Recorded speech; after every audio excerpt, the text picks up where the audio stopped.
আসসালামু আলাইকুম, আমার নাম সাবিনা। আমাকে ক্ষমা করবেন, আমার ভাইয়ের স্বেচ্ছা প্রণোদিত প্রশ্নগুলো স্পষ্ট করতে চাই। আমার একটি বন্ধু আছে, সে নাস্তিক। স্রষ্টার অস্তিত্ব বিষয়ে আমাদের মধ্যে বিতর্কের শেষে তার কিছু আপত্তি আছে, সে কিছু আপত্তি করেছে।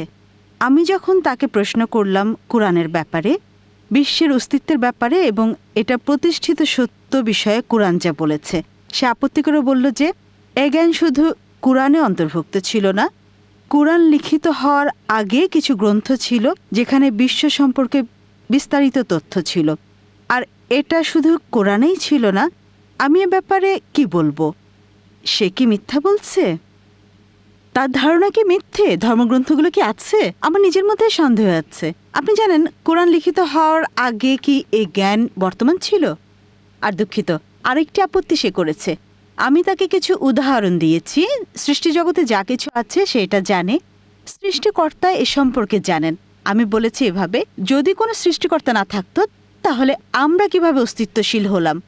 যদি তুমি শুধু পেছনে ফিরে যেতে থাকো, কোনোদিনই শেষ পাবে না, কোনোই শেষ নেই। আমরা কিভাবে অস্তিত্বশীল? সে বলল ধর্মীয় দৃষ্টিকোণ থেকে। তুমি বললে স্রষ্টাই প্রথম। আমি একজন নাস্তিক হিসেবে বলছি, স্রষ্টাকে কে সৃষ্টি করলো? এটাই আমার প্রশ্ন। ধন্যবাদ।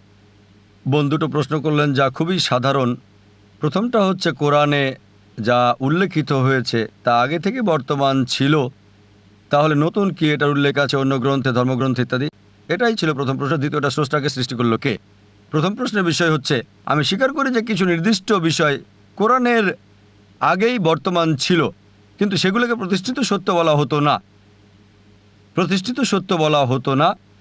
যেমন ধরেন, যে বিষয়টা আমি উল্লেখ করেছি, সূর্য, আগের মানুষ ভাবতো যে সূর্য ঘুরছে।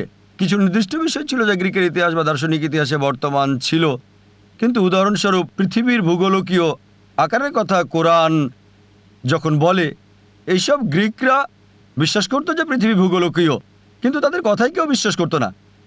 তাই কিছু নির্দিষ্ট বিষয়, সবগুলো না, সামান্য কিছু অংশ বর্তমানে বিজ্ঞান যা জানতে পেরেছে ও কোরআনে যা উল্লেখ করা হয়েছে তা লোকজন আগে থেকে বলতো, কিন্তু তারা বুঝতে ব্যর্থ হয়েছে যে গ্রিকরাই আরও হাজারো বিষয়ের উল্লেখ করেছে যা অবৈজ্ঞানিক।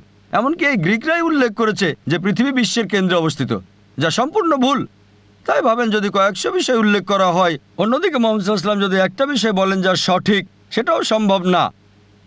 বোন, আমি আপনার সাথে একমত, কিছু বিষয়ের উল্লেখ ছিল বর্তমানে বিজ্ঞান প্রতিষ্ঠিত সত্য নির্দিষ্ট করার আগে, কিন্তু এইসব বিষয় তখন প্রতিষ্ঠিত ছিল না। কয়েকশো উল্লেখিত বিষয়ের মধ্যে একটা বিষয় সঠিক হওয়ার কথা বলা, একটা বিষয় নির্দিষ্ট করা আবারও অসম্ভব। একটা সম্ভব ছিল, কিন্তু হাজারটা ছিল না বোন, কারণ একমাত্র তিনিই। এমনকি বিজ্ঞানীও তা করতে পারে না। একমাত্র স্রষ্টা তিনি নিজে করতে পারেন, তিনি আল্লাহ সুবহানাহু ওয়া তাআলা। তাই আমি আপনার সাথে একমত যে অংশটা আগে থেকে উল্লেখ ছিল আগের ধর্মগ্রন্থে অথবা অন্যান্য দার্শনিক গ্রন্থে, তা খুবই সামান্য ছিল। এমনকি সেটাও অন্যান্য অবৈজ্ঞানিক বিষয়ের সাথে মিশ্রিত হয়েছিল। আপনার দ্বিতীয় প্রশ্নে আসি, স্রষ্টাকে কে সৃষ্টি করেছে? মানুষ সাধারণত দাওয়ার কাজে যুক্তির মিথ্যা কৌশল ব্যবহার করে, যা ধোঁকা দেয়। অধিকাংশ মানুষ যখন স্রষ্টার অস্তিত্ব প্রমাণ করতে চেষ্টা করে, তারা বলে প্রত্যেক বস্তুরই স্রষ্টা আছে। যেমন এই বইটা কে সৃষ্টি করেছে, বইটা কিভাবে অস্তিত্ব পেল, কেউ সৃষ্টি করেছে। কে সৃষ্টি করেছে, তারা পেছনে ফিরে যায়। আপনি কিভাবে অস্তিত্ব পেয়েছেন, কিভাবে অস্তিত্ব পেলেন? আপনার বাবা কিভাবে অস্তিত্ব পেল? আপনার দাদা। তারপর স্রষ্টা পর্যন্ত পৌঁছে। কে এই মাইক্রোফোনটা তৈরি করেছে? ফ্যাক্টরি। কে ফ্যাক্টরি তৈরি করলো? এভাবে প্রমাণ করতে চেষ্টা করে কে সূর্য সৃষ্টি করলো, স্রষ্টা। কে চাঁদ সৃষ্টি করলো, মূলত এভাবে তারা প্রমাণ করতে চেষ্টা করে সবকিছুরই স্রষ্টা আছে। আমার মতে এটা হচ্ছে ভুল যুক্তি। আমার কৌশলে যেভাবে আজ কথা বলেছি, আমি কখনোই বলিনি সবকিছুরই স্রষ্টা আছে।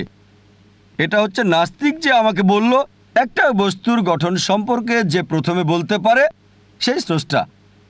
আমি কখনোই তা বলিনি। বলেছি প্রত্যেক সৃষ্ট বস্তুরই স্রষ্টা আছে, কিন্তু সংজ্ঞা অনুযায়ী সর্বশক্তিমান স্রষ্টা অসৃষ্ট। এটা এমন যে এক ব্যক্তি, ধরেন আমার বন্ধু, সে বলল যে ভাই জন হাসপাতালে ভর্তি হয়ে একটা সন্তান প্রসব করেছিল। সেটা ছেলে না মেয়ে? বোন, অনুমান করতে পারেন ছেলে না মেয়ে? ভাই জন সন্তান প্রসব করেছিল, সেটা ছেলে না মেয়ে? আমি ঠিক বুঝতে পারছি না ব্রাদার জন। ভাই জন হাসপাতালে ভর্তি হয়ে একটা সন্তান প্রসব করেছিল, সেটা ছেলে না মেয়ে? অনুমান করতে পারেন? না। অনুমান করতে পারেন না? কেউ কি পারেন? না, আমি বলতে পারলাম না। পুরুষ কিভাবে সন্তান প্রসব করবে? সে একটা সন্তান প্রসব করেছিল এবং সেটা ছেলে না মেয়ে, প্রশ্নটাই তো অযৌক্তিক। একইভাবে আল্লাহর সংজ্ঞা হচ্ছে তিনি অসৃষ্ট। যখনই আমি বলবো যে অমুক আল্লাহকে সৃষ্টি করেছে, সে আল্লাহ হতেই পারে না। এই কারণে স্রষ্টার সংজ্ঞা হচ্ছে তিনি অসৃষ্ট। তাই সর্বশক্তিমান স্রষ্টার কোনো স্রষ্টা নেই, যদি তিনি সত্যিকারের স্রষ্টা হন। আশা করি উত্তরটা পেয়েছেন।